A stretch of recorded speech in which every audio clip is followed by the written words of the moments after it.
rendre le plus utile à son équipe. Donc, vous remarquerez peut-être que parmi les débats, il y a des débatteurs, des débatteuses qui se démarquent par des questions particulièrement pertinentes ou par des propos très judicieux. Donc, on vous invite à voter pour ce candidat-là. Il va y avoir un prix d'attribuer à la fin du dernier débat. J'allais aussi vous dire en terminant que donc, le débat de la troisième place va commencer. Ceux et celles parmi vous qui font le débat de la finale, je vous invite à aller faire la période de préparation dans les locaux si vous voulez. Et on vous retrouve ici à 2h pour le match final. D'accord? Alors, une fois que ça c'est dit, mesdames et messieurs, je donne la parole à notre super animateur en chef, Monsieur Boulanger, et je... Donc, avant de commencer la demi-finale, félicitations déjà de vous être rendu où vous êtes. Donc, la thématique est la répartition de la richesse et la taxation. Nous allons commencer. Donc, la question avec laquelle j'aimerais que nous débutions cette demi-finale est: les riches doivent-ils contribuer davantage? Les riches se sont beaucoup enrichis au cours des dernières années. On a Elon Musk, Jeff Bezos, Bill Gates qui ont accumulé des richesses colossales. Doit-on, sans compter juste les milliardaires, mais également les plus petits riches, doivent-ils contribuer davantage?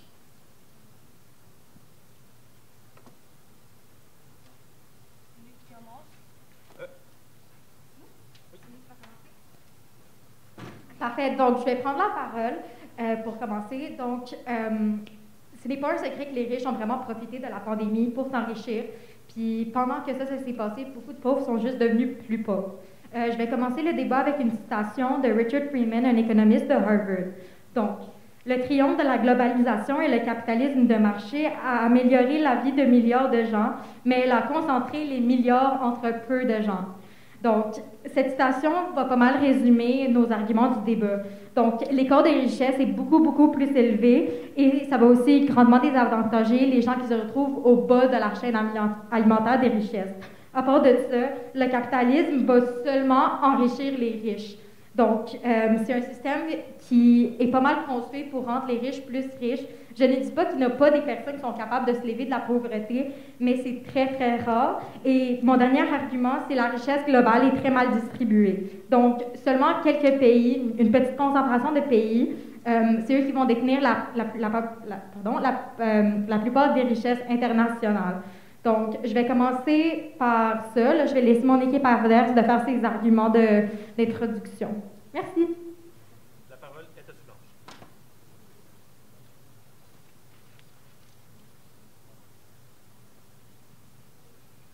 OK. Fait que nous, on défend le point qu'on est contre que les riches participent plus. Mais on va juste spécifier qu'on parle des riches qui font des revenus de plus que 1 milliard ou comme plus de 1 million dans les milliards, qui possèdent une compagnie, qui font plus d'argent, qui se situent pas dans la classe moyenne, qui ont les moyens de se payer un fiscaliste, mettons.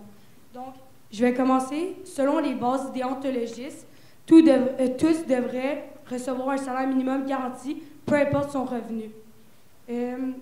Puis, donc, moi, je pense que les plus riches, oui, ils devraient participer, mais tous ont droit à leur salaire comme tout égaux, parce que tous valent la même affaire selon le déontologiste.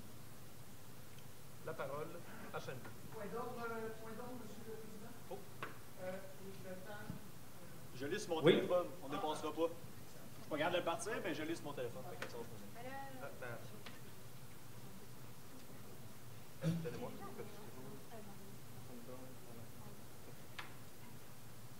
Allô? Ça marche ça, Je lis ici, Simon. Bon. Je prends le soutien technique.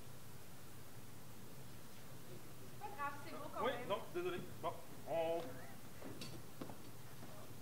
Ça prend les doigts de fée.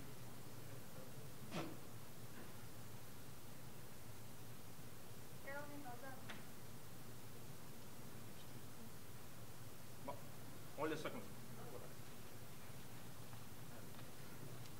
Donc, merci. Je vais commencer par aborder les changements climatiques. Donc, pour commencer, par la surconsommation dans le monde dans lequel on vit, tout le monde surconsomme d'une certaine façon, mais surtout les riches. Puis ça va entraîner l'immense empreinte carbonique des riches qui s'aggrave de plus en plus. Puis ça conduit juste notre monde au chaos par les changements climatiques. Donc, on peut parler par rapport aux entreprises privées, par rapport aux dépenses personnelles, les voyages surtout par rapport aux avions. Donc, les riches, leur moyen de transport, c'est littéralement l'avion, un moyen de transport qui pollue énormément. On peut aussi parler que tout ça, ça finance aussi l'écart entre les riches et les pauvres. Donc, comme Maria disait, les riches deviennent plus riches, les pauvres deviennent plus pauvres. Donc, les pauvres sont placés dans un état de vulnérabilité à cause de l'utilisation abusive des riches de leur argent pour des dépenses personnelles. Puis finalement, tout ça, ça va pousser...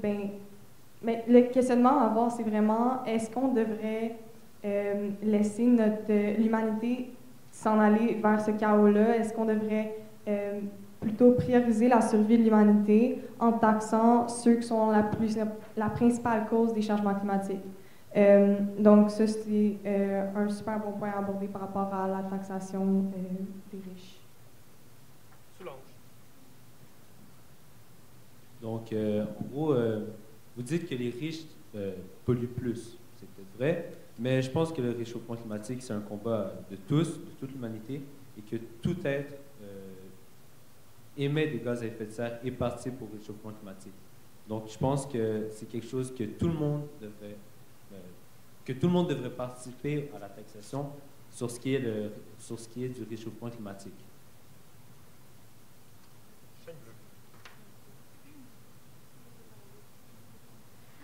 Donc, juste pour apporter sur le fait que le changement climatique, c'est un combat humanitaire, je décide d'ajouter que les riches ont quand même intérêt à ne pas régler les changements climatiques. Oui, c'est vrai que dans le fond, ça va nous affecter tous, mais à court terme, ça va rapporter de la richesse additionnelle aux riches. Quelque chose que j'aime dire souvent, c'est le travail de la plupart des riches est de devenir plus riches et de rendre des riches plus riches. Ça fait beaucoup de riches dans la même phrase, mais dans le fond, ça résume pas mal mon opinion là-dessus. À part de ça, il y a aussi une différence entre la richesse obtenue et la richesse héréditaire. La richesse héréditaire va vraiment rester dans un milieu concentré pendant un long moment de temps, de génération en génération, sans que nécessairement ces personnes contribuent à leur société. Donc, ça va être une richesse qui va pas vraiment avantager personne. Puis, justement, la concentration entre un peu nombre de gens va leur donner un avantage politique supplémentaire qui va justement donner des lois qui vont les avantager à eux. C'est pas mal ça. Moi, j'ai plus une question pour vous. Parce que là, vous parlez des arguments pourquoi que les riches devraient ils devraient plus participer. Mais comment vous allez mettre ce système-là en place? Comment il va marcher votre système?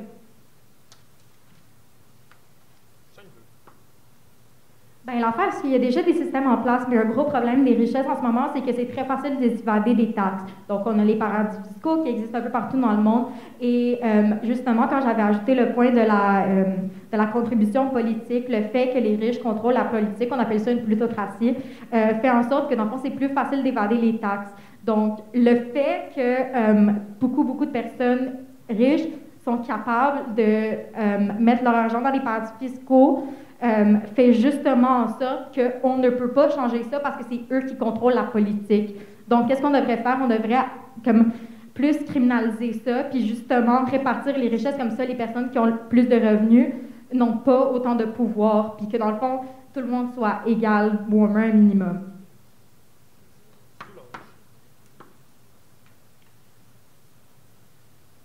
Donc, vous dites que les riches devraient payer plus. Ça, c'est votre point. Mais vous ne pensez pas que les riches ont déjà travaillé pour leur argent, comme tout le monde? Je parle des riches qui ont bâti des compagnies, qui ont passé leur temps, leur vie même, à mettre en place des compagnies, justement. Utiles, ouais, des compagnies très utiles, comme, je ne sais pas moi, la Croix-Rouge, par exemple. Ça vient aider. C'est des riches. Est-ce qu'eux devraient plus payer?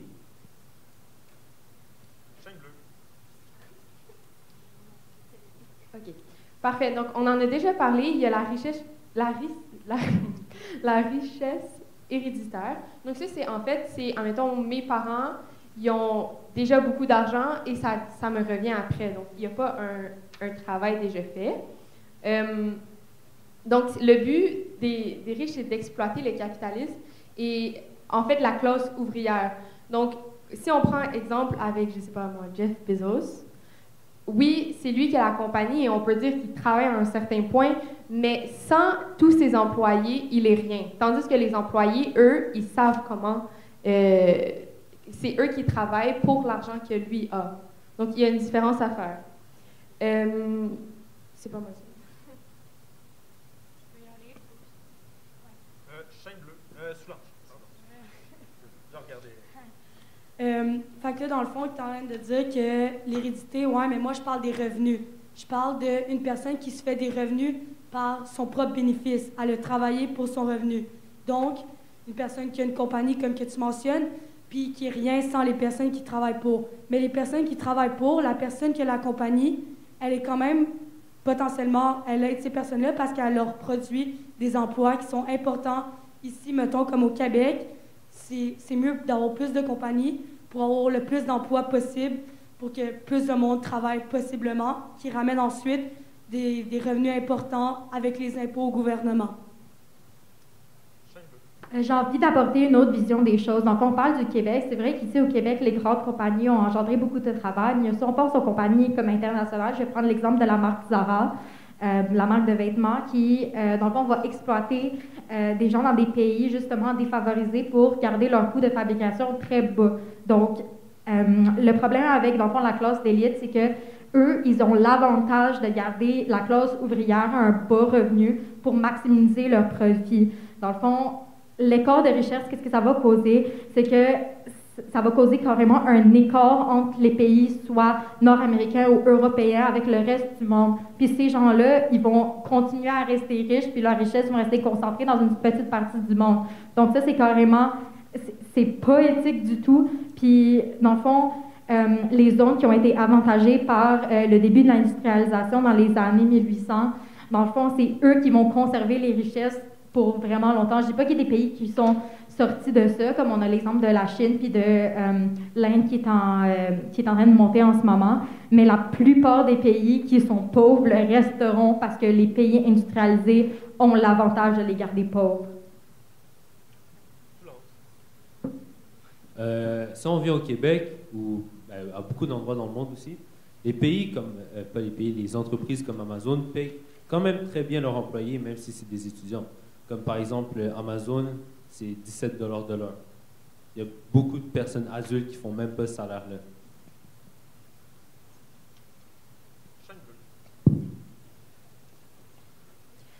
Moi, j'aimerais juste soulever un autre point. Le but qu'on leur fait payer plus de taxes, c'est d'avoir une certaine égalité. En fait, eux, ils ont beaucoup d'argent, puis cette somme d'argent, comme on en parlait tantôt, elle ne va pas être utilisée. Si tu es milliardaire ou tu as beaucoup d'argent, tu ne vas pas utiliser tout l'argent que tu as dans ta vie. Donc oui, tu peux le donner à tes enfants, mais ça serait plus égal si leur taxe serait plus élevée. Comme ça, tu donnes à la population et aux personnes qui travaillent présentement pour toi. Donc ça ferait, comme je dis, encore une égalité. Juste pour être sûr, parce que là, on parle de taxes, là. Fait que là, tu es en train de dire qu'une personne qui va acheter son lait, sa taxe va être plus chère. Non. Peux-tu répondre? Oui. Ok, vas-y. Ouais. Juste comme ça, vu que vous êtes éloigné, vous n'êtes pas obligé d'éteindre le micro, de toute façon, vous ne pouvez pas discuter entre vous de toute façon. Donc, j'ai juste envie d'ajouter là-dessus, ça, on appelle ça une taxe régressive. Le mot régressif vient justement du fait que c'est pas tout le monde qui paye sa part égale des taxes. Une personne pauvre qui doit acheter, comme, je sais pas, du lait ou peu importe, va payer le même montant qu'un riche qui, dans le fond, se fait, par exemple, 2 $ sur le lait et un montant beaucoup plus grand que quelqu'un qui a des milliards. Fait que, justement, le mot régressif qui a été attribué par des économistes nous prouve que c'est pas un bon système. Fait que toi, que tu penses réellement qu'une personne qui s'en va dans son épicerie, qui s'en va chercher son lait, elle est plus riche, fait qu'elle paye son lait plus cher, puis l'autre non. Moi, personnellement, je pense pas que c'est juste, là. Ça marche pas. Une personne qui s'en va acheter, faire ses achats, n'a pas à payer plus cher sur une taxe. Si tu veux placer un autre système, place un système différent qui a des taxes dans une épicerie ou dans un dépanneur ou dans un magasin de vêtements. Bien ça, c'est justement qu'on a les taxes progressives. Donc ça, c'est plus ton revenu est élevé, plus que tu as de taxes à payer. Donc, dans les taxes, par exemple, le problème avec les taxes progressives, c'est que c'est très facile de les évader, comme avec le point que j'avais rapporté tantôt. Donc, donc mon argument, c'était qu'on devait renforcer les lois qui préviennent l'évasion des taxes pour les riches, qui est vraiment... c'est un fait très gros. Aussi, Amazon, l'année passée, même le ministre des Finances du Québec ne savait même pas combien de taxes elle avait payé ou si elle en avait payé. Une compagnie aussi riche qu'Amazon, je pense qu'elle devrait payer des taxes quand nos parents qui obtiennent un salaire correct, là, qui peuvent faire vivre leur famille, doivent en payer. Mais vous vous rendez compte que si on augmente les taxes pour les grosses compagnies, ils vont juste plus venir ici? Ils vont juste aller aux États-Unis ou peu importe. Je parle pas nécessairement juste d'Amazon, je parle des grosses compagnies, mais qui n'ont pas nécessairement une présence dans tous les pays. Mais c'est pour ça qu'il faudrait avoir un effet global, il faudrait que ça soit un changement mondial, puis c'est pour ça qu'il faudrait littéralement une réforme du système économique et politique mondial. Ça, c'est pas quelque chose qui est facile à faire, mais la question, c'est pas si c'est facile à faire, c'est juste est-ce qu'on devrait le faire pour l'égalité de tous? Bien, je veux dire, pour l'égalité de tous, on devrait le faire. OK, mais là, on va revenir parce que, oui, qu'Alexis a spécifié, moi, ma question, dans le fond, c'était ça va être quoi votre système? Votre système, c'est des taxes, right? Juste pour être sûr.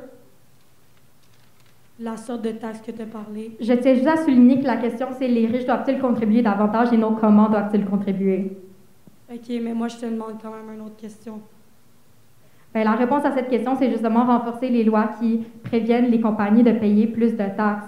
Je l'avais mentionné plusieurs fois. Puis aussi, les compagnies ne vont pas partir parce que, dans le fond, le Canada devient un marché très, très gros. Puis, dans le fond, ils ne peuvent pas quitter le Canada sans eux, justement, perdre beaucoup d'argent. On comprend pas quand tu parles. Peux-tu plus articuler ou enlever ton masque parce qu'on comprend pas? OK. Bien, dans le fond, qu'est-ce que je disais, c'est que les riches ne peuvent pas quitter le Canada parce que... Éloigne le micro de... Voilà, merci. OK. Bien, qu'est-ce que j'essaie de dire, c'est que le Canada, dans le fond, les grandes compagnies ne peuvent pas quitter le pays parce que ça les désavantagerait beaucoup financièrement. Pourquoi tu dis ça si tu veux augmenter leur prix? C'est pas augmenter les prix, mais justement, c'est les faire payer leur juste part. Puis leur juste part? Oui, leur juste part, parce que ce n'est pas juste que des compagnies comme Amazon ne payent pas des taxes quand... Oui? Oui, c'est pas juste que des compagnies comme Amazon ne payent pas de taxes quand, dans le fond, des gens ordinaires qui obtiennent un revenu comme assez ordinaire doivent en payer. Ça ne sera pas bien long. Donc, juste petit rappel, c'est un débat et pour garder les échanges conviviaux et pertinents, je vous demanderai de lever la main pour que j'attribue les tours de parole. En ce moment, ça se répond comme une conversation. J'aimerais qu'on retourne à une formule qui va profiter davantage. Donc, la parole était à... Dans le fond, je vais juste revenir pour dire, vous n'arrêtez pas de préciser que oui, la question c'est est-ce que les riches devraient plus participer, mais en réalité, est-ce qu'ils ont vraiment le goût de participer? Si vous ne les faites pas avoir le goût, comment vous voulez qu'ils veulent participer puis qu'ils restent à cette place-là pour y participer puis pour aider justement au gouvernement à payer des affaires importantes pour la société? Le but, c'est pas qu'ils aient le goût. Le but, c'est qu'ils n'ont pas le choix parce qu'on veut que ça soit égal. Quand on parlait des taxes régressives, le but, c'est... En fait, c'est pas progressif. Désolée. Le but, c'est pas qu'ils payent plus. Le but, c'est que ça soit égal. Donc, le prix du lait serait le même, mais c'est ajusté à combien que tu fais, en fait. Donc, c'est pas le but, c'est pas... Puisque tu fais beaucoup, on veut que tu payes plus. C'est que ça soit égal pour tout le monde. Puis c'est comme ça qu'on veut vivre en société, en fait. Donc, en gros, ça serait plus le gouvernement du Québec, pas nécessairement du Québec, mais le gouvernement qui récolterait tous les lauriers, pas nécessairement la population. Parce que vous voulez juste que les riches payent plus cher au gouvernement une taxe. On ne veut pas qu'ils payent plus cher, mais on veut juste que ça soit égal à tout le monde. On a compris qu'on voulait que ça soit égal. Je pense que tout le monde sait qu'on veut que ça soit égaux. Mais en réalité, est-ce que ça va vraiment créer une forme d'égalité? Parce que les riches, oui, ils pourraient plus contribuer parce qu'ils ont plus d'argent. Mais il faudrait quand même vous leur donner une récompense pour avoir fait ça. Parce que sinon, c'est juste poche pour eux. Ils sont obligés de donner leur argent, qui ont travaillé fort. Je dis pas que les autres qui ont des plus petits salaires, ils travaillent pas autant fort. Mais ils ont quand même récolté les lauriers de ce qu'ils ont mérité en réalité. Puis vous disiez que vous voulez leur enlever sur des taxes. OK, mais pendant ce temps-là, il y a plein de personnes qui travaillent jusqu'à la mort, qui travaillent jour et nuit pour nourrir leur famille. Eux autres, qui n'ont aucune récompense. Est-ce qu'ils devraient en avoir? D'après moi, n'importe qui devrait avoir les récompenses pour le travail qu'il fait. Mais certaines personnes sont complètement avantagées par le système dans lequel on vit. Puis même s'ils travaillent super fort, ils font beaucoup plus d'argent que ce pourquoi ils travaillent, puis ça ne leur enlève pas du mérite. Mais même à là, on pourrait réégaliser la façon que les taxes sont distribuées, la façon que l'argent est distribué partout dans le monde pour permettre à tout le monde d'avoir un minimum d'argent pour le travail qu'ils font, puis d'avoir un minimum de mérite pour le travail qu'ils font. Moi, j'ai une question. Vous voulez l'équité ou l'égalité? Parce que c'est différent. Nous voulons de l'équité. Vous ne voulez aucune égalité ou aucune équité. Qu'est-ce qu'on essaie avec ça? C'est avoir une économie rawelsienne, dans le fond, que tout le monde puisse avoir l'égalité des chances, donc de l'équité. Déjà, c'est pas ce que je veux, c'est le point que je dois défendre. Ensuite, depuis tantôt, vous êtes égalité, alors pourquoi vous changez pour équité maintenant? On parle d'une égalité dans payer les taxes, donc ça crée une équité dans les chances que tu peux avoir avec ton revenu. OK, parce que égalité, c'est que tout le monde est égal. Ça veut dire que tout le monde paierait les mêmes taxes. Mais depuis tantôt, vous défendez le point que les riches devraient payer plus cher. Ils vont payer plus cher car leurs salaires sont plus chers. Donc, les taxes progressives, c'est ça, comme on dit tantôt. Si leurs revenus sont plus chers, leurs taxes devraient être plus chères. Comme ça, c'est égal. Si... Oh, OK, I guess. Donc, vous parlez d'équité, pas d'égalité. Est-ce que vous savez c'est quoi la différence entre les deux? Oui, on sait c'est quoi la différence entre les deux. Donc, c'est ça qu'on dit, on veut de l'équité et non de l'égalité. L'équité va venir avec, dans le fond, parce que dans les taxes aussi, il y a quelque chose qui s'appelle des déductions. Donc, dans les déductions de taxes, ça va justement faire en sorte que tu ne vas pas payer tout l'argent sur ton revenu, mais seulement les choses que nous, on va payer que dans le fond, le gouvernement va choisir de taxer. C'est pas tout le revenu qui est taxé, juste des choses spécifiques. Donc, c'est là qu'il y a vraiment la nuance entre équité et égalité. Qu'est-ce que tu veux dire par chose spécifique? En fait, les déductions qu'on a, donc donner à la charité, les choses comme ça, là. Les choses comme ça. La santé mentale, les...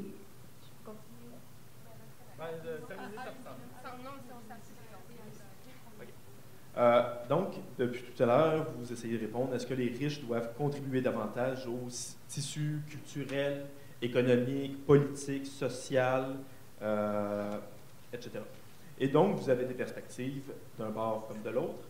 Et je vous rappelle que c'est un débat. Donc, c'est un jeu où vous vous êtes imposé, vous avez choisi une position. Et là, j'aimerais que vous, peut-être, misiez davantage sur pourquoi est-ce que les riches devraient payer davantage? Pourquoi et à quoi servirait cet argent-là? Donc, est-ce que c'est à eux vraiment de sortir la palette, comme on dit, et de payer davantage? Puis juste pour ajouter peut-être un point, c'est l'important, en fait, c'est de venir prouver votre point de pourquoi les riches devraient payer ou non davantage ou contribuer davantage. Alors là, on est beaucoup dans l'attaque sur les arguments adverses, mais c'est d'essayer de mettre l'emphase aussi sur les arguments de pourquoi votre côté, à votre sens, est le plus logique et de donner des arguments pour aider ce côté-là. Donc, on est à côté ça. Soulange, chaîne bleue, le premier qui se manifeste. Parfait, je vais y aller. Donc, nous, on trouve que, comme on a dit, ils devraient payer plus de taxes. Cet argent-là pourrait renforcer les systèmes sociaux, donc ça viendrait à tous les gens de la société. Donc, exemple, comme le gouvernement fait, donc le les CHC. CHSLD. Désolée. Les prêts publics, donc, en même temps, les psychologues ou la médecine et tout. Donc, vous dites que l'argent servirait à aller dans les CHSLD, c'est ça? Les services sociaux, d'accord. Mais en quoi les riches sont avantagés là-dedans? Ils ne sont pas avantagés là-dedans, justement, c'est parce que la population, elle est désavantagée parce que, justement, ces systèmes-là sont sous-financés par les gouvernements qui n'ont pas l'argent nécessaire, qui pourraient avoir cet argent nécessaire-là si tout le monde payait sa juste part avec l'équité. Mais pourquoi? Pourquoi que les personnes qui se font un relevé d'argent devraient donner l'argent au gouvernement pour profiter au gouvernement, même pas à eux, parce que au public, les personnes qui sont riches, là, est-ce que tu les as déjà vues aller dans un hôpital public? Non. Parce qu'ils ont les moyens de se payer un hôpital privé, parce qu'au public, tu sais combien ça dure de temps? C'est tellement long, juste que tu rentres dans une salle puis qu'ils checkent ce que tu as, tandis qu'au privé, tu es là, direct, tu es rentré. Bien, la raison qu'ils devraient payer, c'est parce que leurs revenus, ils vont les faire ici. C'est là qu'ils vont tirer leurs revenus. C'est ici que, dans le fond, ils vont utiliser la main-d'œuvre québécoise, ou que ce soit une main-d'œuvre dans n'importe quel pays. Ils vont profiter de ces gens-là. Puis ça va être ces gens-là qui ne pourront pas se le payer des services ou qui devront attendre longtemps dans les hôpitaux pour avoir des services. Fait que c'est parce que tu profites des ressources de ce territoire-là, de la main-d'œuvre de ce territoire-là, que tu devrais payer ta juste part, parce que sinon, les gens, ils vont être désavantagés. C'est une façon de juste ramener une équité entre les gens, puis que dans le fond, on vit dans une société plus humaine, parce que c'est pas correct que quelqu'un fasse un revenu vraiment, vraiment élevé, puis après ça, dans le fond, tu peux te payer des luxes et tu peux avoir un système de santé meilleur que la personne qui mérite juste autant un service de qualité que toi, qui doit attendre vraiment longtemps pour. Pas correct selon qui? La morale humaine. Qui a décidé de la morale humaine? Est-ce que c'est quelque chose de fondamental ou c'est toi qui l'as décidé? Ben, je pense que c'est un peu un droit fondamental que tout le monde devrait avoir accès aux mêmes services médicaux. Pas parce que tu es riche que tu devrais être mieux traité médicalement.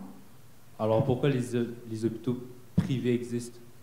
Ben, parce que ça existe, ça a le droit d'exister, mais ça ne veut pas dire que la qualité des soins doit être élevée. Là, je pense qu'on s'évade un peu du sujet, mais je sais pas si c'est... Je pense pas qu'on s'évade du sujet, là. On parle juste des arguments plus en profondeur. Oui, mais ça n'a pas rapport avec le système de santé. Mais vous avez parlé que l'argent allait aller là. Fait qu'on en parle. Dans pour le être sûr fond- que l'argent soit bénéfice.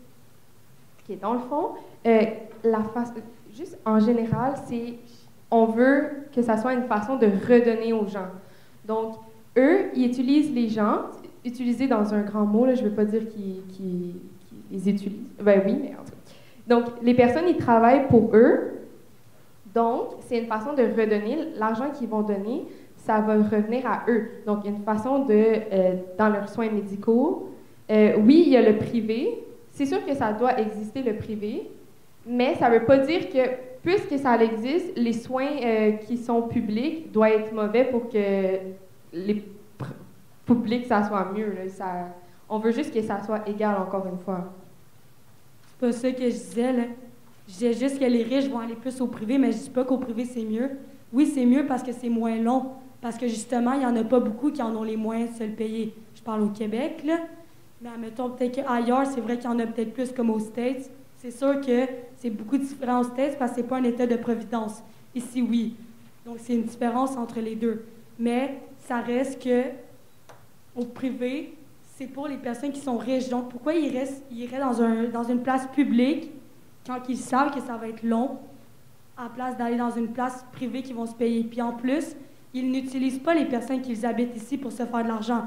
Parce qu'ils ont l'argent, comme vous dites depuis tantôt. Ils ont l'argent.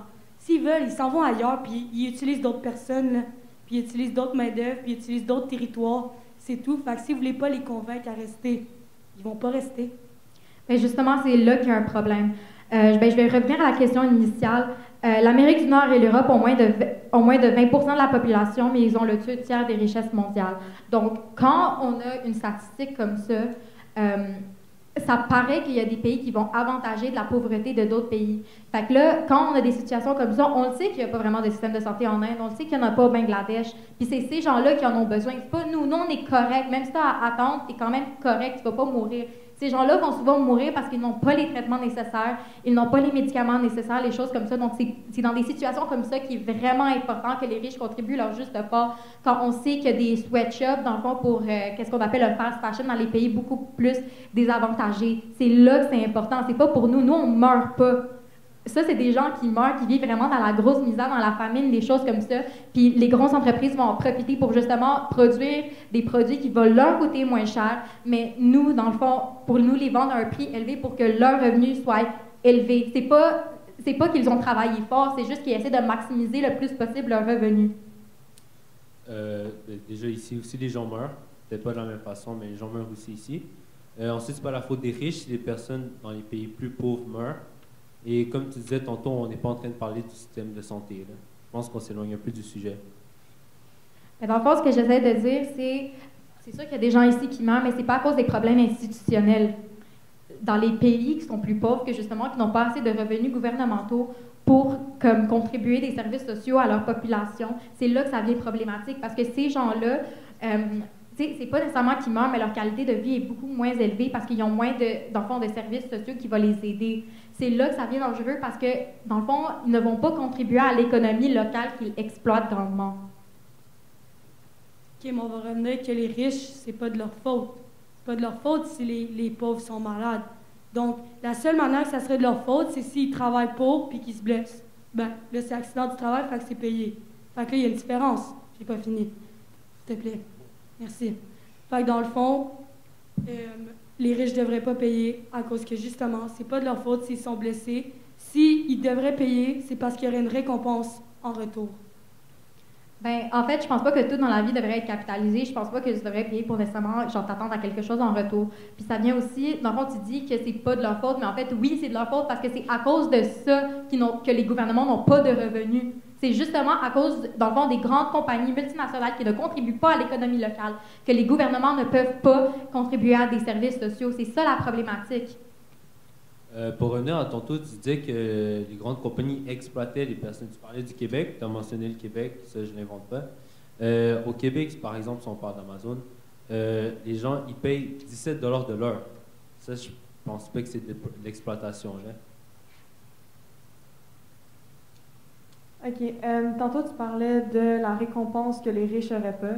Mais au contraire, je pense qu'il y a une grande récompense derrière tout ça. C'est un monde plus égalitaire pour leurs enfants, pour les générations futures.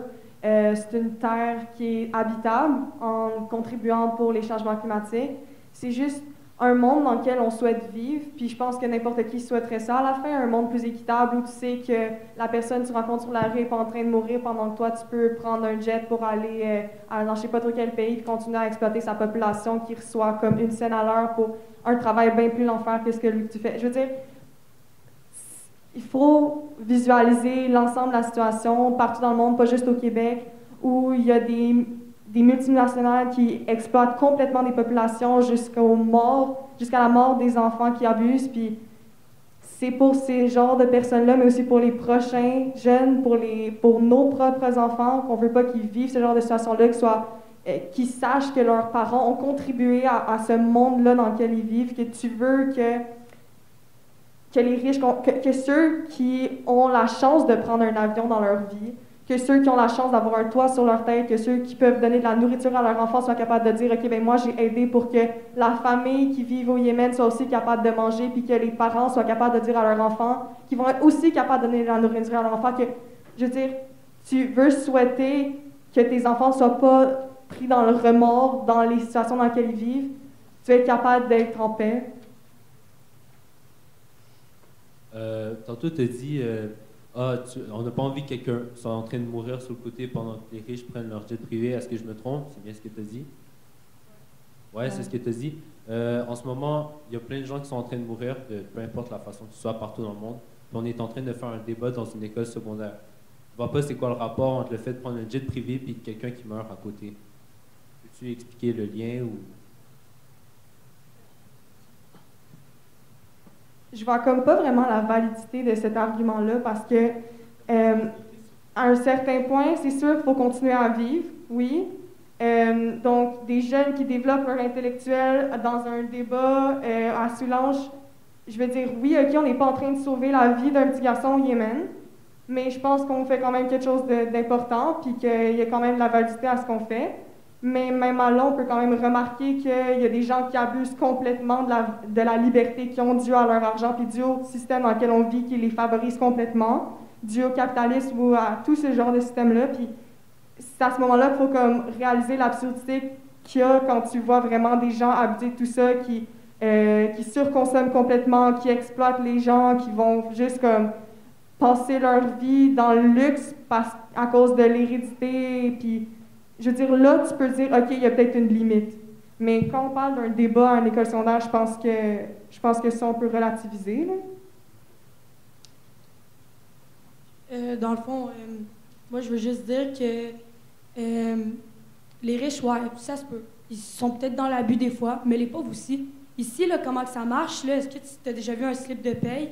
Il y a tellement d'affaires qu'on paye pour que les pauvres, ils aient au moins un peu d'argent, là, assurance chômage, puis toutes les affaires de même, là. Il y a plein de pauvres qui bénéficient de ça, puis qui en abusent. C'est la même chose. Tout le monde abuse de tout dans la vie. Dès qu'ils touchent au bonheur, tout le monde en abuse. C'est la même chose pour quand tu tombes dans le seuil de la pauvreté que quand tu tombes dans le seuil de la richesse. Il faut que tu fasses la différence entre les deux. OK. Ben, je voulais juste revenir sur le fait d'Amazon. Tu dis que les employés sont payés 17 $ de l'heure. C'est vrai. Mais selon un reportage sur TVA Nouvelles, les conditions de travail sont aussi très, très, très mauvaises. Souvent aussi, des blessures peuvent être affectées. Puis pas des blessures qui peuvent être prouvées comme étant des blessures de travail. Donc, c'est genre des tendons déchirés, les choses comme ça. Donc, ce type de blessure-là n'est pas couvert par l'assurance travail. Donc, oui, ces employés-là sont peut-être bien payés, mais sont très, très, très maltraités. Aussi, une paye Amazon ne commence pas jusqu'à temps que tu ne commences pas à livrer les paquets, les boîtes. Donc, qu'est-ce qui va se passer? Plusieurs employés vont travailler gratuitement, en fait, pour le temps que ça prend de scanner tous les packages puis de les mettre dans leur voiture, qui peut durer à peu près un bon 2 à 3 heures. Donc, oui, ils sont peut-être bien payés, mais justement, qu'on déduit les heures qui ne sont pas payées, ils sont payés sous le salaire minimum en plus. Il y a des syndicats qui étaient contre Amazon qui ont été fermés parce que, dans le fond, l'immeuble était à Amazon. Donc, Amazon les ont carrément enlevés de leur immeuble. Puis, c'est ça. Ça ne veut pas dire que tu es bien payé, que tu es bien traité. Quand tu signes au travail, quand tu t'engages dans le travail et que tu signes, les gens savent que tu risques de te blesser. Tout le monde, c'est Amazon, c'est un travail forçant. Quand quelqu'un s'engage, je sais pas, dans l'armée, il s'attend à se faire tirer dessus, là. Je veux dire, ça fait partie de la job. Je pense pas que quand tu dois aller faire une job, que oui, il y a des risques présents, mais comme tout dans la vie, mais ça veut pas dire que dans le fond, ces risques-là, ça doit être la responsabilité. OK. Ce que j'essaie de dire, c'est que oui, il y a des risques à tout dans la vie, mais aller faire une job pour obtenir le revenu minimum que tu as besoin pour faire vivre ta famille ne devrait pas mettre carrément ton corps en danger. Mais là, on ne met pas en danger à ce point-là, là. First, si tu blesses, mettons, un tendon, comme tu disais, les affaires, tu disais que les blessures qui ne sont pas capables d'être décrétées comme une blessure du travail, ça va être les blessures les moins graves. Un petit tendon étiré, c'est sûr que ça ne fait pas du bien. Mais tu vas être good après deux mois, là, tu vas être top shape pour retourner au travail. Mais admettons, là, tu te coupes une main, on va le savoir que tu es au travail, là. C'est ça la différence entre les deux.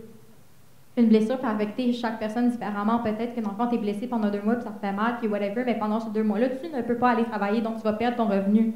Tu vas perdre ton revenu, puis ça se peut que cette blessure-là n'est pas justement couverte par le travail, donc tu vas perdre 2 mois de revenu, puis ça se peut que pendant ces 2 mois de revenus-là, dans le fond, tu ne peux pas nourrir ta famille, ou tu ne peux pas te nourrir toi-même, ou tu ne peux pas te payer ton logement, etc.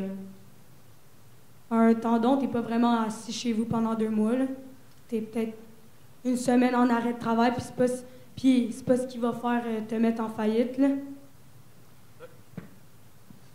Donc, je vais laisser Chaîne Bleue terminer son dernier argument. Ensuite, je vais vous demander de présenter votre conclusion. Le temps que nous avons sur le chronomètre est terminé. Donc, tu peux terminer ton dernier argument et ensuite, on va passer à la conclusion. OK, parfait. Donc, c'est juste pour répondre. Peut-être pour toi, c'est pas beaucoup perdre une semaine de convalescence chez toi, mais pour des personnes, le salaire qui est très important, une semaine, c'est beaucoup d'argent. Puis, il y en a qui comptent sur ça. On n'a pas tous les mêmes moyens dans la vie. Donc, des personnes attendent le salaire à chaque semaine. Chaque jour est important, chaque heure, chaque minute pour leurs besoins, pour faire survivre leur famille. Donc, c'est difficile on ne peut pas juger une semaine ou 4 semaines. Là. Donc, comme Maria l'a dit, chaque blessure affecte différemment une personne. Donc, j'inviterai Soulange à présenter sa conclusion. C'est leur conclusion? Okay. Oui.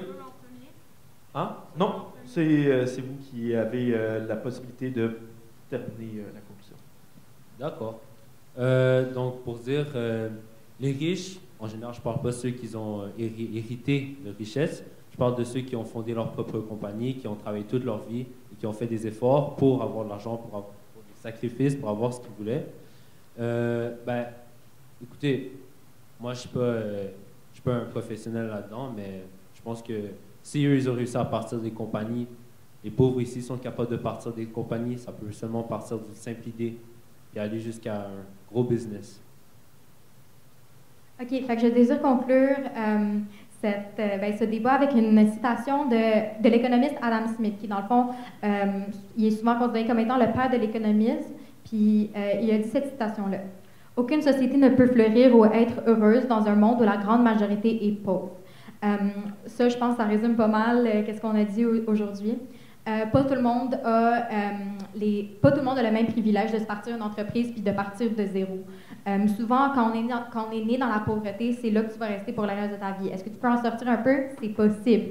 Mais la majorité du temps, tu vas rester dans la classe sociale dans laquelle tu as été né dedans. Je pense que tout le monde devrait avoir une chance égale de mener une vie assez digne avec l'argent qu'on a, que ça soit, dans le fond, que ça revienne des revenus du gouvernement, des services sociaux, ou que ça soit dans le fond, l'argent héréditaire. Il faut que tu en aies pour combler tes besoins, mais pas trop. Merci. Donc, une grande main d'applaudissements à nos débatteurs. Bravo, félicitations, vous étiez excellents. J'inviterai maintenant les juges à se déplacer vers la loge sur ma droite.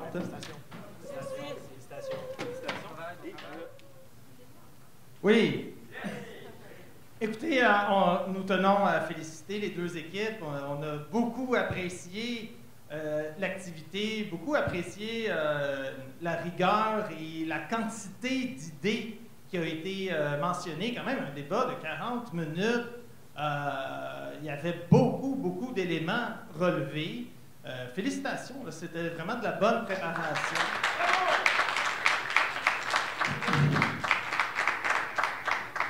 On tient à souligner d'emblée que l'équipe du Chêne Bleu avait une position plus facile au plan émotif à soutenir, au plan moral, un argument qui a été relevé à un moment donné, hein, lorsque l'équipe de Soulange a mentionné « mais au nom de quelle morale ?»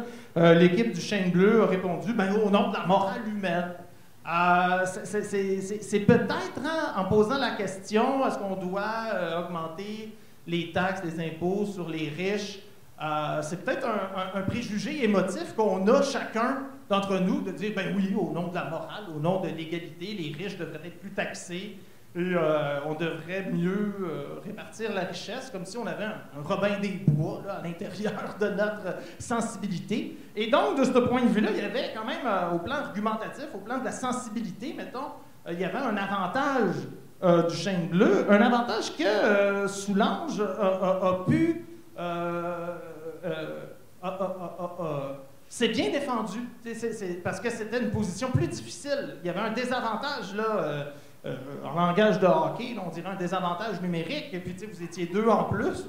Il y avait un désavantage émotif, moral, du point de vue de l'école secondaire Soulange, et vous en êtes très bien sortis.